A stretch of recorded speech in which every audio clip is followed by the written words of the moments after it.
বেলাল রাদিয়াল্লাহু আনহু নাম শুনেছেন? যখনই নবী সাল্লাল্লাহু আলাইহি ওয়াসাল্লাম জান্নাতে যেতেন, মানে জান্নাত আল্লাহ পাক তাকে দেখাতেন, তখনই তিনি তার বেলাল রাদিয়াল্লাহু আনহুর পায়ের শব্দ শুনতে পারতেন। বেলাল রাদিয়াল্লাহু আনহুর পায়ের শব্দ তিনি শুনতে পারতেন। আর একজন যোগ্য নেতা যিনি, তিনি তার অনুসারীর পায়ের শব্দও চিনেন। কথা বুঝতে পারছেন? আচ্ছা, গলার ভয়েসও চিনেন। তো বেলাল রাদিয়াল্লাহু আনহুকে তিনি জিজ্ঞাসা করলেন, ইয়া হে বেলাল, তুমি কি এমন আমল করো যার ফলশ্রুতিতে তুমি জান্নাতে আমার সামনে সামনে হাঁটছো? সুবহানাল্লাহ। কোন বেলাল? যিনি একজন কৃতদাস ছিলেন, নিগ্রো, কালো, দেখতে হয়তো আপনার আমার মতো সুন্দর না, তাই না? আফ্রিকান মানুষ, যাকে ওই যে রোদের মধ্যে শুয়ে পিটানো হয়েছিল, হয়নি? সেই বেলাল রাদিয়াল্লাহু আনহু। সুবহানাল্লাহ। তখন তিনি বলছেন, ইয়া রাসূলুল্লাহ, আমি তো এমন কোনো আমল করি না, আপনারা যা করেন তাই করি, তবে যখনই আমার অজু ছুটে যায়, অজু ভেঙে যায়, আমি তখনই অজু করি, আর সেই অজু দিয়ে আমি 2 রাকাত নামাজ পড়ি। এই নামাজটাকে কি বলে? তাহিয়াতুল ওযু। এই তাহিয়াতুল ওযুটা আমরা আদায় করার চেষ্টা করবো, আল্লাহ পাক তৌফিক দান করুন।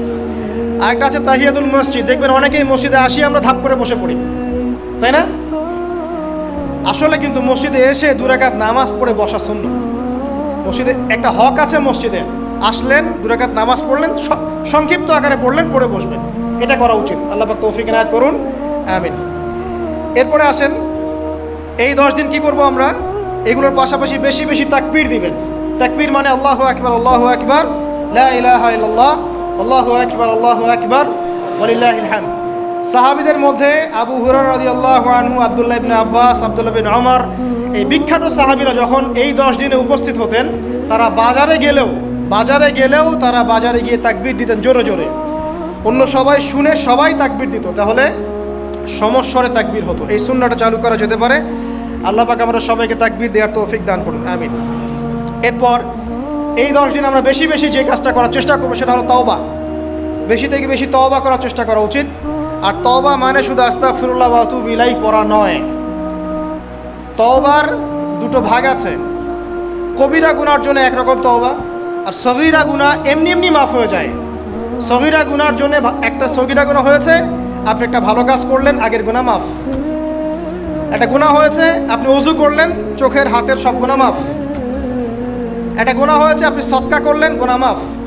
মানে গুনাহ মাফের অনেক সুযোগ আছে, কিন্তু কবিরা গুনাহ মাফের শর্ত আছে। শর্ত কি? 1 নাম্বার, পাক্কা নিয়াত করা যে আর কোনোদিন এই কাজটা করবো না ইনশাআল্লাহ। 2 নাম্বার, ইচ্ছা করে ওই পাপে আর লিপ্ত না হওয়া। এবং 3 নাম্বার, নিজে এই পাপের জন্য কান্নাকাটি করা, অনুতপ্ত থাকা, তাহলে ইনশাআল্লাহ মাফ হয়ে যাবে। আরেকটা শর্ত আছে, যদি পাপটা অন্য কারোর সাথে সম্পৃক্ত হয়, যেমন ধরেন কারো টাকা মেরে দিয়েছেন, টাকা শোধ করেন নাই, যেটা আমাদের সমাজের ট্রেডিশন হয়ে গেছে এখন। জমি মেরে দিয়েছেন, শোধ করছেন না, মান সম্মানের হানি করছেন, মিথ্যা অপবাদ দিচ্ছেন, হ্যাঁ, এক কথায় মানুষের সাথে সম্পৃক্ত হক, মানুষের ক্ষতি করেছেন আপনি, তখন কি করতে হবে? তখন ওই মানুষের কাছে গিয়ে ক্ষমা নিতে হবে। খুব ডিফিকাল্ট, এবং এটার জন্য একটা বড় মনের দরকার আছে, মনের স্বচ্ছতার দরকার আছে। ভাই, আমি তোমার টাকা ধার নিয়েছিলাম, দেই নাই, এই নাও টাকা, শোধ করে দিলাম। ভাই, আমি তোমাকে ভালো মন্দ বলেছিলাম, তোমার গীবত করেছি, আল্লাহ তোমাকে মাফ করে দেয়, তুমি আমাকে মাফ করে দাও। খুব ডিফিকাল্ট না এগুলা করতে হলে বড় মন লাগবে। আর যদি এগুলো আমরা না করতে পারি তাহলে সমস্যা আছে। কিয়ামতের মাঠে আল্লাহ পাক ধরবেন, এবং যারা হকগ্রস্ত এদেরকে দাঁড় করাবেন। কিয়ামতের মাঠে নিজের নেকি তাকে দিয়ে ঋণ শোধ করতে হবে, অথবা তার গুনাহ নিজের আমল নামে নিয়ে ঋণ শোধ করতে হবে। কোনটা বেটার বলেন? দুনিয়াতে ছোট হওয়া না পরকালে ছোট হওয়া? তাই আমরা সবাই সবার কাছে মাফ চেয়ে নেই যে আল্লাহ পাক আমরা সবাইকে মাফ করে দেখ। যদি আমি আপনাকে কষ্ট দিই, আপনি আমাকে মাফ করে দেন। আপনি আমাকে কষ্ট দিয়ে থাকেন, আমি আপনাকে মাফ করে দিলাম। এই বিষয়ে চলে আসেন, আল্লাহ পাক তৌফিক দান করুন, আমিন। আর একটা তওবা করুন, আস্তাগফিরুল্লাহাল্লাযী লা ইলাহা ইল্লা হুয়াল হাইয়ুল কাইয়্যুম ওয়া আতুবু ইলাইহি। দিনে 70 বার বা 100 বার, দিনে 70 বার বা 100 বার। যদি না পারেন অ্যাটলিস্ট এতটুকু বলবেন, আস্তাগফিরুল্লাহ ওয়া আতুবু ইলাইহি, আস্তাগফিরুল্লাহ ওয়া আতুবু ইলাইহি, 70 বার বা 100 বার। এরপরে আসেন, এই 10 দিনের অন্যতম একটা আমল হতে পারে সওম রাখা। যদি পারি এই 10টা দিন সওম রাখবো, যারা পারছি না মিনিমাম 3টা 4টা 5টা অ্যাটলিস্ট রাখবো। আর যারা সেটাও পারছি না, কমপক্ষে আরাফার দিনের সিয়ামটা যেন মিস না যায়, ঠিক আছে? আরাফার দিনের সওম যেন মিস না যায়। আল্লাহ পাক তৌফিক এনায়েত করুন সবাইকে, আমিন। আরাফার দিনে সম বিগত 1 বছর আগামী 1 বছরের গুনাহ মাফের কারণ হয়ে যাবে ইনশাআল্লাহ। যত গুনাহ আমরা করেছি 1 বছরে আরাফার সম রাখলে সমস্ত গুনাহ মাফ হয়ে যাবে। একটা হাদিসে পড়েছিলাম ইবলিস আরাফার দিনে সবচাইতে বেশি অনুতপ্ত হয়, মানে হতাশায় ভোগে। একটু আগে বললাম না ইবলিস আমাদের প্রতিবন্ধকতা, সে সবচেয়ে বেশি হতাশায় ভোগে আরাফার দিনে। আরাফার দিনে আল্লাহ পাক কাছাকাছি চলে আসেন, রহমত নাজিল হতে থাকে, সেটা দেখতে পারে। এবং আরাফার দিনে আল্লাহ পাক যত মানুষকে মাফ করে দেন এবং জাহান্নাম থেকে মুক্তি দেন তা অন্য কোনো দিনে করেন। অগণিত অসংখ্য মানুষকে আল্লাহ পাক আরাফার দিনে মাফ করে দেবেন ইনশাআল্লাহ।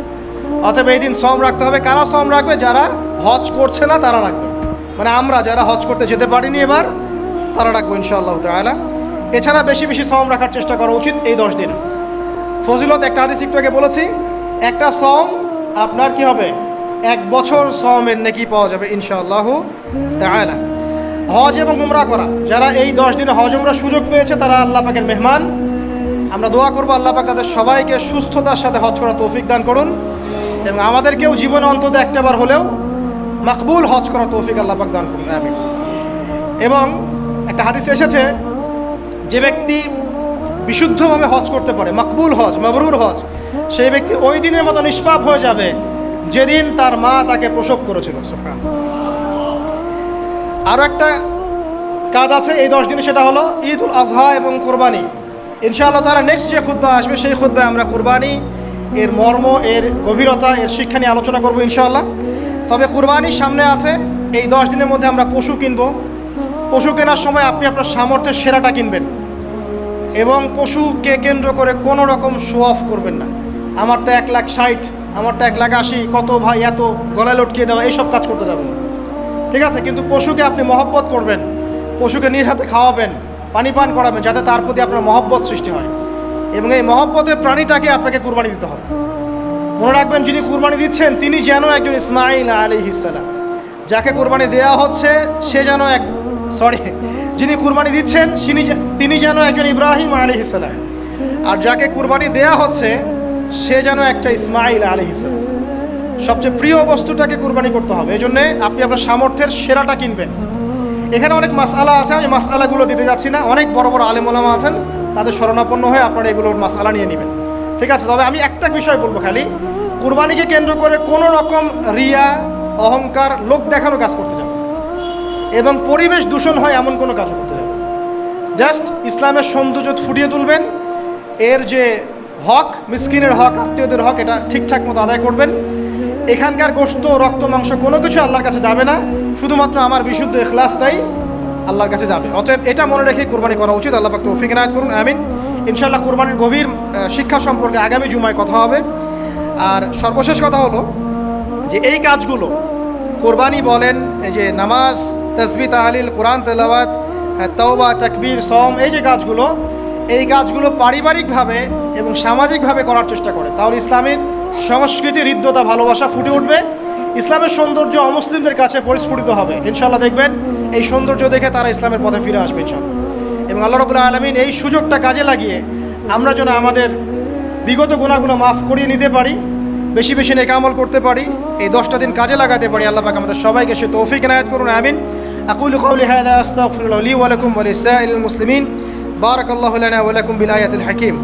ইন্নাহু তাআলা জাওয়াদুন কারীমুন রাউফুর রহিম। সুবহানাকাল্লাহুম্মা বিহামদিক, আশহাদু আন লা ইলাহা ইল্লা আনতা, আস্তাগফিরুকা ওয়া আতুবু ইলাইক। আসসালামু আলাইকুম ওয়া রাহমাতুল্লাহি ওয়া বারাকাতুহু।